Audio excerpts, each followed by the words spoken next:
사무엘하 16장 15절에서 23절. 우리 교독하시겠습니다. 압살롬과 모든 이스라엘 백성들이 예루살렘에 이르고 아히도벨도 그와 함께 이른지라. 다윗의 친구 아렉 사람 후세가 압살롬에게 나아갈 때에 그에게 말하기를 왕이여 만세 왕이여 만세 하니, 압살롬이 후세에게 이르되 이것이 내가 친구를 후대하는 것이냐? 내가 어찌하여 내 친구와 함께 가지 아니하였느냐 하니, 후세가 압살롬에게 이르되 그렇지 아니하니이다. 내가 여호와와 이 백성 모든 이스라엘의 택한 자에게 속하여 그와 함께 있을 것이니이다. 또 내가 이제 누구를 섬기리이까? 그의 아들이 아니니이까? 내가 전에 왕의 아버지를 섬긴 것 같이 왕을 섬기리이다 하니라. 압살롬이 아히도벨에게 이르되 너는 어떻게 행할 계략을 우리에게 가르치라 하니, 아히도벨이 압살롬에게 이르되 왕의 아버지가 남겨두어 왕궁을 지키게 한 후궁들과 더불어 동침하소서. 그리하면 왕께서 왕의 아버지가 미워하는 바 됨을 온 이스라엘이 들으리니 왕과 함께 있는 모든 사람의 힘이 더욱 강하여지리라 하니라. 이에 사람들이 압살롬을 위하여 옥상에 장막을 치니 압살롬이 온 이스라엘 무리의 눈앞에서 그 아버지의 후궁들과 더불어 동침하니라. 같이요. 그때에 아히도벨이 베푸는 계략은 사람이 하나님께 물어서 받은 말씀과 같은 것이라. 아히도벨의 모든 계략은 다윗에게나 압살롬에게나 그와 같이 여겨졌더라. 아멘. 아멘. 우리가 함께 읽은 이 말씀을 통해서요, 금방 꺼져버릴 불이란 제목으로 은혜를 같이 나누도록 하겠습니다. 또 하나님께서 오늘도 이 말씀 중에 또 우리에게 귀한 깨달음 주실 줄로 믿습니다. 우리가 오래전에 요즘은 이 찬양 잘 안 부르는 것 같은데 그 찬양 많이 불렀죠. 작은 불꽃 하나가 큰 불을 일으키어, 이 찬양 잘 아시죠? 자, 작은 불꽃은요, 그 불꽃이 살아있으면 큰 불을 일으키게 됩니다. 그러나 아무리 큰 불이라도 그게 사진으로 있거나 그림으로 있던지, 다시 말하면 죽은 불은 절대 크게 번져갈 수가 없습니다. 작은 불이라도 살아있으면 번져갑니다. 그러나 큰 불처럼 보여도 죽어있으면 절대 번져갈 수가 없습니다. 오늘 우리는 그 자신이 커다란 불이라고 생각했지만 그러나 금방 꺼져버릴 불이었던 압살롬의 이 정말 미련한 모습을 만나게 될 겁니다. 자기는 여태까지 4년 동안 사람들의 마음을 모았다고 생각을 했고, 이제 또 수많은 계략가들과 함께하며 완전하게 이 나라를 자기 나라로 삼을 수 있을 거라고 생각을 했던 것이 압살롬이었습니다. 그러나 그는 금방 꺼져버릴 불이었습니다. 왜냐? 그는 하나님 앞에 살아있지 못했기 때문입니다. 안타깝게도 밧세바의 조부였던 아히도벨이라는 다윗의 충신 중에 한 사람이 돌아서서 압살롬과 붙었습니다. 그리고 그의 곁에서 조언을 하기 시작하죠. 그때에 어제 하나님께서 다윗이 정말 도망하는 그런 상황 중에 있지만 그래도 그들 곁에 하나님의 사람들을 붙여주셔서 그래도 다윗이 그 다윗 왕과의 이름을 이어져 갈 수 있도록 하나님이 보호하셨다는 말씀을 드렸습니다. 그리고 그 중에 하나가 어제 마지막에 등장했던 후세라는 사람이었습니다. 근데 다윗이 후세에게 부탁을 하죠. 네가 나를 따라가면 더 고난만 겪을 뿐이다. 정말 나를 위한다면 왕궁으로 돌아가서 그곳에서 나를 위해 소식을 좀 전해다오. 공식적인 다윗의 정탐꾼이 되어달라고 부탁을 했습니다. 자, 그런데 이 후세가 왕궁, 즉 압살롬, 예루살렘을 장악해버린 압살롬에게 나아가는 것이 결코 쉬운 일은 아니었을 것입니다.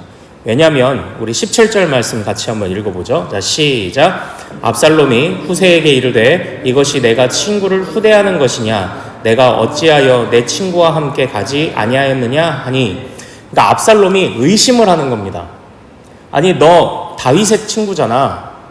너 다윗의 친구인데 왜 같이 가지 않아? 너 아버지의 친구잖아. 근데 왜 같이 가지 않아? 그런데 후세가 그때 이렇게 이야기를 하죠. 우리 18절 말씀도 같이 읽어보겠습니다. 시작. 후세가 압살롬에게 이르되 그렇지 아니하니이다. 내가 여호와와 이 백성 모든 이스라엘의 택한 자에게 속하여 그와 함께 있을 것이니이다. 이렇게 말하죠. 후세가 나는 여호와가 택한 자 그리고 이 백성이 택한 자와 함께 있겠다고 이야기를 하고 19절에서는 당신을 섬기겠나이다. 이제 이렇게 이야기를 해요. 압살롬 당신을 섬기겠나이다. 그럼 결국 무슨 말인가요? 이 후세의 말을 듣고 압살롬이 아주 어깨가 이렇게 올라갔을 것입니다. 나는 하나님과 이스라엘이 택한 자와 함께 있겠습니다. 근데 당신과 함께 있겠습니다. 이 얘기는 곧 뭔가요? 압살롬이 내가 택한 자구나 이제 이렇게 여겼을 거 아닙니까? 이게 어떻게 보면 후세의 계략이었던 거죠. 후세의 지혜였던 거죠. 그걸 가지고 이 뒤에 20절부터 갑자기 후세의 이야기가 끊겨버립니다. 그러니까 압살롬이 이때 방심을 해서 이 후세를 받아들였다는 뜻인 거죠.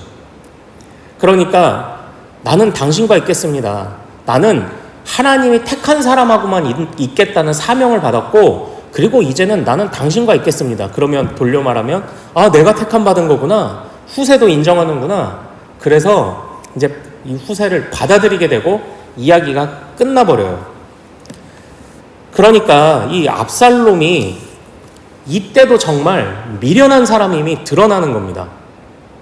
사랑하는 여러분, 여호와가 택하셨으면요, 여호와는 그 징표를 주십니다. 특히 이 당시에는 선지자를 통하여 기름 부음을 받는다는 징표가 있었습니다. 용모와 신장이 장신이고 뚜렷했던 다윗의 형들을 하나님께서 다 거절하게 하셨던 이유는 나단 선지자 그 마음에 감동을 부어주시지 않았기 때문이에요. 그러나 다윗을 보았을 때, 어린 다윗 그리고 목동이었던 다윗을 보았을 때 하나님이 감동을 주시고 그에게 기름을 붓게 하셨죠. 하나님은 압살롬에게 기름 부음을 명하신 적이 없습니다. 즉 택하신 적이 없습니다. 그러나 하나님이 당신 택하신 것 같은데요? 라는 말에 본인이 혼자 스스로가 스스로를 택해버리는 그런 잘못을 저질러 버리게 됐던 거죠. 정말 미련한 자 아닙니까? 그러니까 우리가 며칠 전에도 봤죠. 용모와 신장이라는 키워드가 다윗의 이야기에서는 정말 부정적인 이야기입니다. 왕들은 정말 많은 병거와 그리고 말들을 가지면 안 됐던 것입니다. 그것도 용모와 신장이기 때문이죠. 그 이면에 하나님 앞에 성실함과 충성됨과가 더 중요한데 이 압살롬은 그것은 지금 안중에도 이제 없다는 겁니다. 그러니까 압살롬이 여기서부터 커다란 불 같지만 금방 꺼져버릴 불이라는 것이 드러나게 되는 거죠.